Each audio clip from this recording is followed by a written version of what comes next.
ચેતવણી આપવા માટે આવ્યો છું. ચેતવણી. જેતપુર અને જેતપુરમાં જે રાક્ષસી ઉદ્યોગો છે, સાડી ઉદ્યોગ અને એ રિલેટેડ ઉદ્યોગ કે જે ઝેર ઓકી રહ્યા છે, નદીઓને બરબાદ કરી રહ્યા છે, જમીન, ખેડૂતની આવતીકાલ, ખેડૂતોનું શરીર, પીવાલાયક પાણી, ધરતીનું તળ, બધું રાક્ષસી વૃત્તિથી એ લોકો બરબાદ કરી રહ્યા છે. અને એના માટે ચેતવણી આપું છું. તમે ત્રણ નદીઓની પત્તર રગડી છે, તમે ત્રણ જિલ્લાઓની પત્તર રગડી છે, પછી એ રાજકોટ હોય, જુનાગઢ હોય, પોરબંદર હોય, નદીઓમાં એ ભાદર હોય, ઓજત હોય કે ઉબેણ હોય, પીવાલાયક પાણી નથી રહ્યું. ખેડૂતો સ્કિન અને શરીરના રોગોથી બરબાદ થઈ રહ્યા છે. ખેડૂતોની નસલ અને ખેડૂતોની આવતીકાલને તમે તમારા બે કોડીના નફા માટે બરબાદ કરવા જઈ રહ્યા છો. ચેતવણી આપું છું, 10 દિવસ આપું છું. તમને સરકારનો નશો છે, સરકારને એની બહુમતીનો પાવર છે. ખેડૂતની એકતાથી એ બહુમતીનો પાવર પણ ઉતરી જશે અને તમારી કંપનીઓને તાળા લાગી જશે. તાળા. મારા શબ્દો યાદ રાખજો. 2 જ રસ્તા છે. લાઇટલી લેવાની ભૂલ ન કરતા. તાળું મારો તમારી કંપનીને, અથવા તો સાયન્ટિફિક પ્રોસેસથી એ જે કચરો, ઝેર, કેમિકલ તમે નદીઓમાં ઓકો છો, ધરતી માતાની અંદર નાખો છો, એ બંધ કરો. પાપ કરી રહ્યા છો, પાપ. ભારતીય સંસ્કૃતિમાં ધરતી એ માતા છે, નદી એ માતા છે, ખેડૂત એ જગતનો તાત છે. અને એ લોકોને તમારા 5 પૈસાના નફા માટે તમે બરબાદ કરી રહ્યા છો. વર્ષોથી લોકો મહેનત કરે છે અને તમારા પેટનું પાણી નથી હલતું. પણ લાઇટલી ન લેતા 11 દિવસ આપું છું. 11 માર્ચ 2026 થી ગ્રાઉન્ડ ઉપર ઉતરું છું. મારા શબ્દો યાદ રાખજો. ગુજરાતમાં આજ સુધી નહીં થયું હોય એવું આંદોલન થશે. ગુજરાતમાં આજ સુધી નહીં થયો હોય એવો વિરોધ થશે. 2 જ રસ્તા. તમારી કંપનીને તાળું, અથવા તમારા નશાના, તમારા એ નફાના નશાને નાથવા માટે આ કેમિકલ વાળું પાણી જે ધંધો કરો છો એ બંધ કરો. નદી અને ધરતીમાં નાખવાનું બંધ કરો. એક ખેડૂત પાસે જઈશું, ખેડૂતને જાગૃત કરીશું કે આ દુનિયામાં કોઈને રાઈટ નથી કે ખેડૂતને અને ખેડૂતની નેક્સ્ટ જનરેશનને બરબાદ કરવું. કોઈને રાઈટ નથી કે ધરતી માતાનું તળ, જે પાણીનું તળ છે, એ પ્યોર પાણીમાંથી કેમિકલ બનાવવું. અરે શરમ આવવી જોઈએ. શરમ. તમારા 2 પૈસાના નશા માટે તમે 3 જિલ્લા અને 3 નદીઓને બરબાદ કરી નાખી. પાછા હટો, પાછા. બાકી એ તાકાતથી સામનો કરવામાં આવશે કે ફરજિયાત તાળા મારવા પડશે. લાઇટલી ન લેતા, લાઇટલી લેવાની ભૂલ ન કરતા, નહીં તો જોવા જેવી થશે. જય હિન્દ. ભારત માતા કી જય. જય જવાન, જય કિસાન. જેતપુર ખાતે પહોંચી છું અને અહીં ખેડૂતોનો પ્રાણ પ્રશ્ન છે. ભાદર નદીમાં જે છોડવામાં આવે છે એ દૂષિત પાણી. મારી પાછળ હું કેમેરામેનને વિનંતી કરીશ દ્રશ્ય બતાવવામાં આવે. આ 2 ટેન્કર છે જે અત્યારે ખાલી થઈ રહ્યા છે, કેમિકલ વાળા. હવે ખેડૂતે એના હાથમાં પાણી લીધું છે, એ કેમિકલ વાળું પાણી છે. શું તમારા હાથ બળે છે? હાથ બળે છે. કેમિકલ વાળું પાણી છે ને, થોડી વારમાં સુકાશે એટલે કાળો પડી જશે હાથ. અને સામે આ નખ આજે આવી થોડી વાર પહેલા બીજા ટેન્કરમાંથી લીધું હતું, તેમાં નખ પણ કાળા પડી ગયા છે અને હાથમાં પણ બળે છે. 100% કેમિકલ યુક્ત જ પાણી છે. અને રોજના અહીંયા કેટલા આવા ટેન્કર ખાલી? 24 કલાક ચાલુ રહે છે. 24 કલાક, ડે નાઇટ. અહીં માનો કે હજારોની સંખ્યામાં ટેન્કરો ખાલી થતા હશે. એકની હજારો સંખ્યામાં ટેન્કરો ખાલી થતા હશે. એક જાય ને એક આ જો પાછું મોટું પણ ટેન્કર આવી ગયું છે પાછળ, અને મોટા ટેન્કરો પણ ખાલી થાય છે. કેટલું નુકસાન કરે ખેડૂતોને? ખેડૂતને બહુ જ નુકસાન થાય ને બેન. જો અત્યારે સામાન્ય તમારી સામે હાથ અડાડ્યો તો જો હાથ બળતો હોય તો આજે સામાન્ય ખેતરમાં જાય તો ખેતરમાં કેવડું નુકસાન થાય. અને સામે તમે જોઈ શકો છો લોખંડના પાઇપ પણ કાટી ગયા છે. આરસીસી ની દિવાલમાં પણ પોપડા પડવા માંડ્યા છે. તો આજે ખેતીની શું પોઝિશન છે? કેમેરામેનને વિનંતી કરીશ કે આખો પ્લાન્ટ બતાવવામાં આવે, કેટલું કેમિકલ વાળું પાણી છે. આ તમને અત્યારે 2 ટેન્કર દેખાય છે, પણ અહીંયા 24 કલાક ખેડૂત દાવો કરે છે કે અહીં 24 કલાક આવી જ રીતે ટેન્કરો ચાલુ જ હોય છે. આખો પ્લાન્ટ છે, અહીં કેમિકલ ઠાલવવામાં આવે છે. અને લોખંડના મોટા પાઇપો તમે જોવો, એની હાલત જો.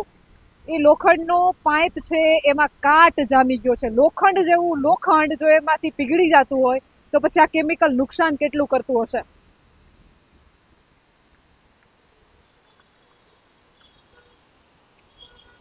તમે જોઈ શકો છો કે મોટા પાઇપ દ્વારા કઈ રીતે કેમિકલ ખાલી કરવામાં આવી રહ્યું છે. નમસ્કાર, આપનું સ્વાગત છે ગુજરાતનો અવાજ ચેનલ ઉપર અને હું છું આપની સાથે કાજલ સુવા. આ તમે જોઈ શકો છો ભાદરનું દૂષિત પાણી. કોઈ ખાલી વાતો કરવી નહીં, પરંતુ સીધા પુરાવા સાથે બતાવી રહ્યા છે કે આ કેમિકલ વાળું પાણી, લીલા અને લાલ કલરનું પાણી તમે ક્યારેય જોયું છે? આ ભાદર નદીનું પાણી છે, જે રીતે કેમિકલ છોડવામાં આવી રહ્યો છે તમે જોઈ શકો છો. ખાસ કરીને હું ખેડૂતોને કહીશ, શું કહેશો? આ પાણી તમે સીધું જે દ્રશ્યમાં જોયું, લીલા અને લાલ કલરનું પાણી છે. આ એટલું ઝેરવાળું પાણી છે, આ એટલું કેમિકલ વાળું પાણી છે કે અમુક દ્રવ્યો એવા હોય છે આની અંદર કે સીધો હાથ નાખો ને તો હાડકા બહાર આવે. આટલી ખતરનાક લેવલનું પાણી છે. બીજું, ક્યારેક આ ફિલ્ટર કરે છે, પણ 90% કોશિશ એવી કરે છે કે ડાયરેક્ટ ભાદરમાં છોડી દેવામાં આવે.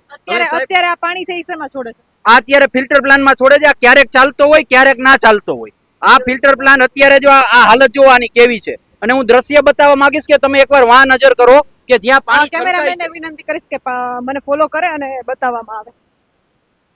આ જ્યાં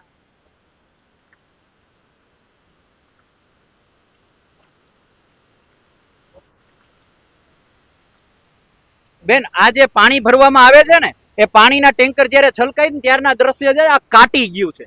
વિચાર કરો, જો લોઢું કાટી જતું હોય તો શરીરનું શું થાય? એના માટેની આ લડત છે. આ તમને વાસ્તવિકતા ખબર પડશે કે જો આ લોઢું કાટી જાય, આ બધાની હાલત જોવો, કલર બેસી ગયા છે. આ બધી વસ્તુ અહીંયા થતી હોય, નિર્જીવો પર થતી હોય, તો આ માનવ શરીરનું શું થાય? એના માટેની આ લડત છે. એના માટે ખેડૂતો લડી રહ્યા છે. કેન્સરના રોગો થાય છે, ચામડીના રોગો થાય છે, છતાં પણ જીપીસીબીના અધિકારીઓ પડીકા લઈને બેસી ગયા છે. એમને કોઈની કાંઈ પડી નથી. એટલા માટેની આ લડત છે. તમને અગાઉ પણ બતાવ્યું, ખેડૂતોના એ ગળાના ભાગમાં કેન્સરો છે, ચામડીના રોગો છે. એટલા માટે અમે આ લડત લડી રહ્યા છીએ. મહેશભાઈ હોય, અમારે રાહુલભાઈ હોય, અનેક અધિકારીઓ કે અનેક લોકો હોય જે લડત લડી રહ્યા છે, તે તમામ સાચી છે. ખેડૂતોને પણ અપીલ છે કે તમામ ખેડૂતો આ લડતને પૂરતું સમર્થન આપે. કેમેરામેનને એ પણ વિનંતી કરીશ, આપણે ત્યાં અહીંયા જોવાનો પ્રયાસ કર્યો, જેટલું બને એટલું કોશિશ મારી એટલી છે કે સ્પષ્ટ દ્રશ્યો જે છે તે લોકો સુધી પહોંચે. આ તમે જોઈ શકો છો, આ ફીણ, આ કેમિકલ જોઉં તમે, આ તમે જોઈ શકો છો. અને હવે આ લોખંડના તમે જો, લોખંડના પાઇપ છે, એ લોખંડના પાઇપમાં કાટ કઈ રીતના ઉખરે છે જોઈ શકો. કેમિકલ કેટલું નુકસાન કરે છે. પેલો પાઇપ જોઉં તમે, સડી ગયો છે એ પાઇપમાં. તો હવે આ પાણી ભાદર નદીમાં જ્યારે છોડવામાં આવતું હશે, અથવા તો એના પછી જ્યારે ખેડૂતોના ખેતર સુધી ગંદુ પાણી જ્યારે પહોંચતું હશે, તો જમીનની હાલત શું થતી હશે? જો લોખંડના આટલા મજબૂત પાઇપમાં આવી રીતે કાટ ચડી જતો હોય, લોખંડ તો દૂરની વાત છે, પણ સિમેન્ટનો પેલો પોલ છે ને, એમાંથી એ ખોર ઉખરે છે. તમે જોઈ શકો છો, સિમેન્ટનો પેલો પોલ છે, એમાંથી એ ખોર ઉખરી રહી છે. અને આ ફીણ જોવો તમે, આ કેમિકલ, આ પાઇપના પાઇપ તમે જોઈ શકો છો, ટાંકાના ટાંકા ખાલી કરવામાં આવે છે. આટલું કેમિકલ જાતું ક્યાં હશે? તમે વિચાર કરો કે આટલું કેમિકલ જાતું ક્યાં હશે? એમનો ફીણ જોવો તમે, રંગબેરંગી પાણી. આપણે જે દાવા કરીએ છીએ પ્રદૂષણ મુક્ત ભારતના, સ્વચ્છ ભારતના, નદીઓને આપણે માતા માનીએ છીએ, ત્યારે આટલું બધું મોટી સંખ્યામાં કેમિકલ ખેડૂતના ખેતરને કેટલું નુકસાન કરતું હોય છે, એની આપણે કલ્પના ન કરી શકીએ. અને શું સમયાંતરે આના લેબોરેટરીમાં ટેસ્ટ થાય છે? શું ખેડૂતોએ પોતાની જમીન ચકાસણી કરાવી છે? હું એ તમામ ખેડૂતોને પણ કહેવા માંગુ છું કે જો તમારા વિસ્તારમાં આ ભાદરનું દૂષિત પાણી પહોંચતું હોય તો પહેલા તો તમારે તમારી જમીનની ચકાસણી કરાવવી જોઈએ, જેથી તમને પણ ખ્યાલ આવે કે તમારી જમીનને કેટલું નુકસાન આ પાણી કરી રહ્યું છે. આ પાણી છે, તમે જોઈ શકો છો કે લીલું, આછા લીલા વાળું પાણી તમને દેખાય છે. હવે આ પાણીને સ્મેલ કરીએ ને તો આમાંથી દુર્ગંધ આવે છે, અને બાજુમાં ઊભી શકાય એવી સ્થિતિ નથી. આ જેતપુરથી 13 કિલોમીટર આવેલી ભાદર નદીની સ્થિતિ છે. મારી સાથે ખેડૂતો છે અને તેઓ જેતપુર ખાતે આંદોલન ઉપર બેઠા છે કે ખેડૂતોની માંગ છે કે આ જેતપુરમાં ભાદર નદીના કારણે જે નુકસાન થઈ રહ્યું છે, પાણીમાં જે કેમિકલ છોડવામાં આવી રહ્યું છે, એના કારણે ખેડૂતો ક્યાંક ને ક્યાંક ત્રાહીમામ પોકારી ગયા છે. શું કહેશો બેન? આ જે ભાદર નદી છે, ભાદર નદી આજથી એવું તો નથી કે આજથી 2-5 દિવસમાં કે 2-5 વર્ષની અંદર બનેલી છે. આ નદી તો વર્ષોથી હાલી આવે છે, પણ જે આ ડાંગ એસોસિએશન અને ભાજપની મિલીભગતથી આની અંદર પ્રદૂષણ ફેલાવવામાં આવે છે. પોલ્યુશન વાળા પાણી અલગ અલગ પૌષ્ટિકના નાખવામાં આવે છે.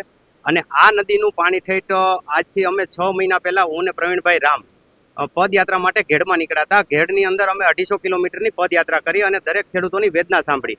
તો અહીંથી 900ની આસપાસ ગામ છે એવા કે એની અંદર જમીનો બંજર બનવાની તૈયારીમાં છે, કે અંદર પશુ પંખી પણ પાણી પી શકતા નથી, કે અંદર ભૂલથી જો પશુથી અંદર ઉતરાઈ ગયું હોય તો બહાર નીકળે તો પગની સ્ક્રીન પણ ચામડી પણ ઉતરી જાય છે. અને ખેતીવાડીની વાત આવે તો ખેતીવાડીની અંદર જો આ 1 થી 2 વર્ષ આ પિયતમાં પવાઈ જાય તો 8 થી 10 વર્ષ સુધી અંદર પિયતની અંદર કોઈ મોલ ઉગતો નથી. અને દર વર્ષે એક તો અત્યારે ખેડૂતોને છે કે 2 થી 3 વખત વાવેતર કરવા પડે છે. વાવેતર એવી રીતે કરવા પડે છે કે જે વાવણીનો વરસાદ થયો હોય તો પણ ઉગતું નથી. એનું કારણ છે કે પહેલા અમે આ પિયતની અંદર પાણી પાયેલું હોય.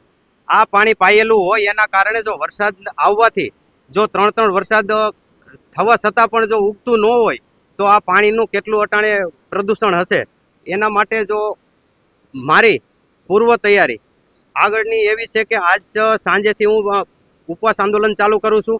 જો ઉપવાસ આંદોલન ઉપર જો આ જીપીસીબી અને ડાઈંગ એસોસિએશન અને અહીંના ભાજપના ધારાસભ્યો એની મિલીભગતથી જો કાંઈ રસ્તો લેવામાં નહીં આવે તો હું 2 થી 3 દિવસની અંદર જળનો પણ ત્યાગ કરીશ. આટલું આકરું ઉપવાસ કરવાનું કારણ ક્યાંક ને ક્યાંક એવું લાગે છે કે ભાદરનો કેમિકલનો પ્રશ્ન છેલ્લા 2-2.5 વર્ષથી તો હું મીડિયામાં સાંભળી રહી છું, છતાંય કેમ સોલ્યુશન નથી આવતું? કારણ શું છે? અહીંયા ભાજપની અને જીપીસીબી અને ડાઈંગ એન્ડ પ્રિન્ટિંગ એસોસિએશનની એક પડીકા સિસ્ટમ છે, એટલે કે એને બધાને દર મહિને હપ્તા પહોંચે છે. એના માટે આ જે 35-40 વર્ષથી ખેડૂત રીબાઈ છે, અને તમે 2 વર્ષથી સાંભળો છો પણ આ 35-40 વર્ષનો આ ખેડૂતોને બધા રીબાવાનો વારો આવ્યો છે. બેન ભાઈ કીધું છે કે અનશન અને જળનો પણ ત્યાગ કરીશ જો નિકાલ ન આવ્યો તો. આપણે સૌ જાણીએ છીએ કે ભાદરનો પ્રશ્ન કઈ 1-2 દિવસનો નથી. વારંવાર મીડિયામાં વાત આવે છે કે ભાદર નદીના કેમિકલના કારણે ખેડૂતો ખૂબ પરેશાન છે. ન માત્ર ખેડૂતો પરંતુ અહીંના સ્થાનિક લોકો અને શહેરી લોકો પણ ક્યાંક ને ક્યાંક આ પાણીથી ત્રાહિમામ પોકારી ગયા છે. તો પછી નિકાલ શા માટે નથી આવતો? શા માટે તંત્ર યોગ્ય પગલાં નથી લેતું? અને શા માટે ખેડૂતોને આ રીતે આંદોલન ઉપર ઉતરવું પડે છે? અને ખેડૂતો એવો દાવો કરે છે કે બેન અમારી પેઢીનો ને અમારી પાછલી પેઢીથી આ પ્રશ્ન છે. તો પછી નિરાકરણ ક્યારે આવશે? આ સૂતેલું તંત્ર ક્યારે જાગશે? એ તો હવે જોવાનું રહ્યું. આપ જોતા રહો ગુજરાતનો અવાજ.